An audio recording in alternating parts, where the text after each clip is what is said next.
Assalamualaikum warahmatullahi wabarakatuh. Perkenalkan, nama saya Jihan Meliani dengan NIM 2301101070141. Pada video kali ini, saya ingin menjelaskan sedikit tentang perjuangan dakwah Nabi Muhammad SAW di Mekah dan apa aja sih tantangannya pada saat Nabi berdakwah di Mekah tersebut. Yuk simak videonya dengan baik. Nah, pada video kali ini, saya ingin menjelaskan dulu nih tujuan dari pembelajaran pada hari ini, yaitu yang pertama menjelaskan awal mula dakwah Nabi Muhammad SAW di Mekah.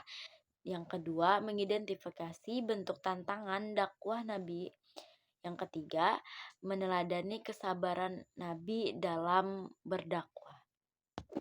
Nah, Nabi itu melakukan dakwah melalui dua tahapan, yaitu secara sembunyi-sembunyi dan yang kedua itu secara terang-terangan.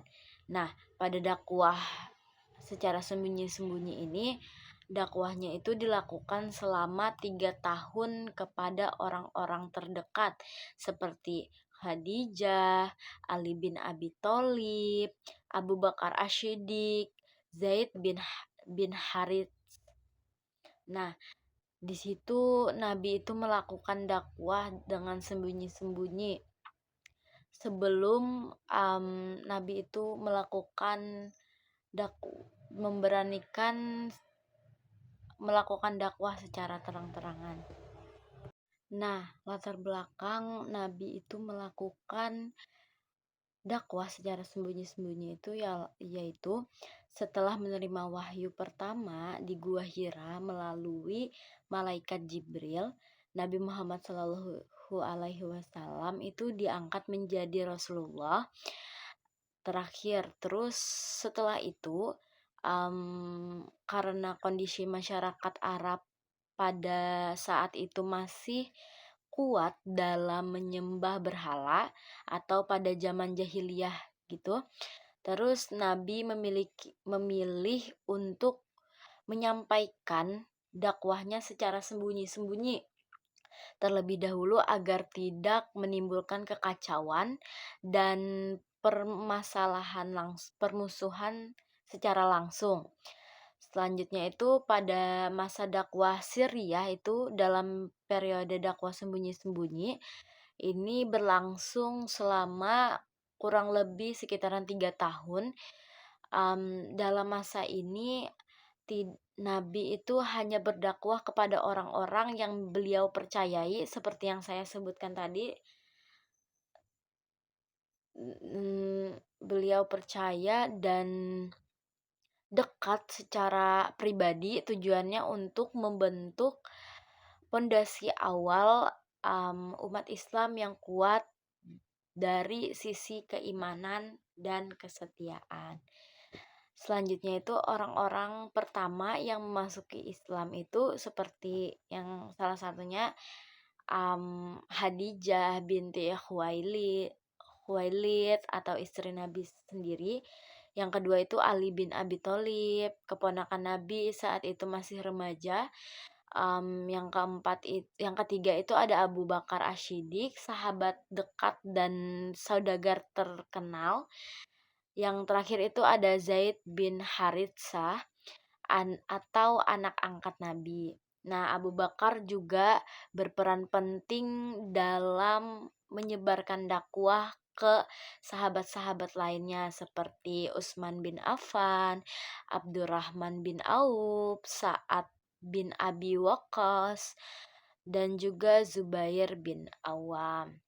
Selanjutnya strategi Nabi itu dalam dakwahnya di dakwah Syriah itu yang pertama itu ada pertemuan rahasia di rumah Arkan bin Abi Arqam. Rumah ini terdekat di Bukit Safa dan dijadikan sebagai pusat pembinaan dan pengajaran Islam secara rahasia. Yang kedua itu ada dakwah personal dan bertahap. Nabi mengajak orang per orang dengan pendekatan halus dan juga terbuka dan juga penuh hikmah tanpa paksaan. Jadi, setelah Nabi itu melakukan pertemuan rahasia di rumah Arkam bin Abi Arkam, Nabi itu selanjutnya itu berdakwah secara personal dan bertahap. Nah, di situ, Nabi itu mengajak orang per orang untuk masuk agama Islam dan juga, tetapi mengajaknya itu tanpa paksaan. Nah, selanjutnya itu ada menjaga kerahasiaan dan keamanan. Nah, yang di sini yang di mana kaum muslimin itu tidak menampakkan keislaman mereka, secara terbuka untuk menghindari penindasan dari kaum Quraisy. Itu dari, hikmah yang dapat kita ambil dari dakwah Syria ini.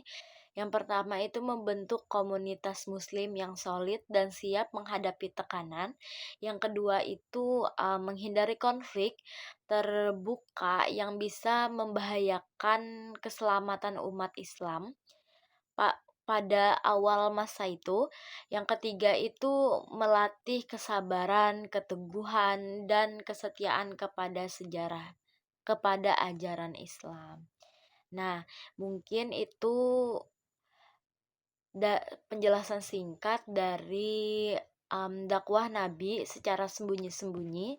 Selanjutnya kita masuk kepada tahapan yang kedua, itu dakwah Nabi secara terang-terangan. Nah, pada dakwah Nabi Muhammad Shallallahu Alaihi Wasallam yang secara terang-terangan ini, atau dakwah Nabi Jahriyah, dilatar belakangi, setelah menjalani dakwah selama sekitar 3 tahun secara sembunyi-sembunyi, Allah Subhanahu Wa Taala itu kemudian memerintahkan Nabi Muhammad Shallallahu Alaihi Wasallam untuk menyampaikan Islam secara terang-terangan atau terbuka seluruh masyarakat. Perintah ini, terdapat dalam Quran surah Asy-Syu'ara ayat 214 yang berbunyi, dan berilah peringatan kepada keluargamu yang terdekat. Nah, ini menandai dimulainya fase dakwah jahriyah, yaitu dakwah terang-terangan dan menyeluruh kepada semua golongan di Mekah. Nah, ada beberapa strategi pada dakwah Nabi secara terang-terangan ini. Yang pertama itu ada mengumpulkan Bani Hashim dan Bani Abdul Muthalib, yang dimana Nabi pertama-tama mengajak kerabat terdekatnya, namun sebagian menolak, termasuk Abu Lahab yang terang-terangan menentang. Selanjutnya itu ada strategi yang kedua, itu ada dakwah di tempat umum, yang dimana Nabi mulai berdakwah di tempat-tempat ramai seperti Bukit Syafa, Pasar Ukas, Masjidil Haram, perjalanan haji para kabilah. Yang terakhir itu ada menyampaikan ajaran tauhid, yang dimana Nabi itu menekankan bahwa hanya Allah yang patut disembah dan bahwa patung-patung serta berhala yang disembah selain ini adalah batil. Nah, tantangan dari kaum Quraisy itu terhadap dakwah Nabi itu, kaum Quraisy itu yang merupakan elit dan penjaga berhala Ka'bah, merasa terganggu oleh dakwah Nabi pada masa itu. Reaksi mereka itu sangat keras, antara lain itu dengan menghina dan mengejek Nabi, menyebut pembohong atau gila. Selanjutnya itu yang kedua itu menyiksa sahabat Nabi, menyebutnya, terutama yang lemah seperti Bilal bin Rabah, keluarga Yasir atau Ammar, Yasir dan Sumayyah. Terus, pemboikatan ekonomi dan sosial itu terhadap Bani Hashim selama 3 tahun. Terus yang terakhir itu ada fitnah dan propaganda untuk menjelekkan Nabi kepada para pendatang dari luar Mekah. Selanjutnya itu keteguhan Nabi dalam berdakwah itu walaupun banyak tantangan-tantangan yang dilakukan oleh kaum Quraisy terhadap Nabi, um, Nabi tetap teguh menyampaikan kebenaran, tidak pernah membalas kekerasan dari kaum Quraisy tersebut, tetap mengajarkan akhlak mulia dan kesabaran, menolak kompromi dengan kaum Quraisy seperti ditawarkan kekuasaan dan kekayaan asal meninggalkan dakwah. Nah, jadi hikmah pada dakwah Nabi yang secara terang-terangan ini atau dakwah jahriyah ini, yaitu yang pertama itu menunjukkan kebenaran dan keteguhan Nabi dalam menyampaikan dakwah. Yang kedua itu membuktikan kebenaran Islam di hadapan publik setelah bertahun-tahun melakukan dakwah secara sembunyi-sembunyi dan pada akhirnya Nabi itu melakukan secara terang-terangan. Nah, yang selanjutnya itu memberikan pelajaran bahwa perjuangan mengaj- menegakkan kebenaran itu pasti menghadapi rintangan seperti yang dilakukan oleh kaum Quraisy tadi.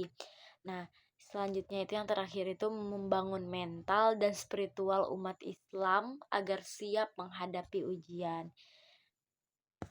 Nah, jadi tantangan dari um, dua masa atau dua tahapan yang dilakukan oleh Nabi terhadap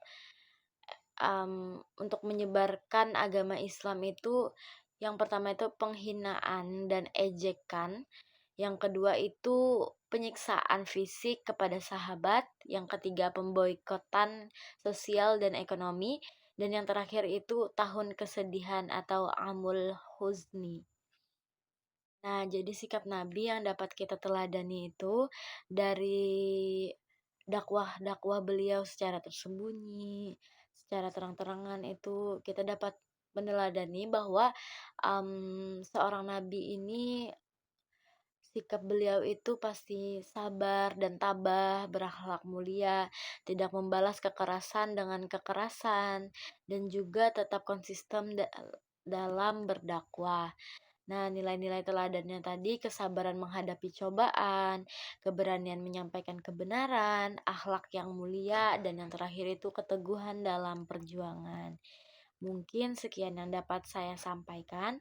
Kurang lebihnya saya mohon maaf, saya akhiri. Wassalamualaikum warahmatullahi wabarakatuh.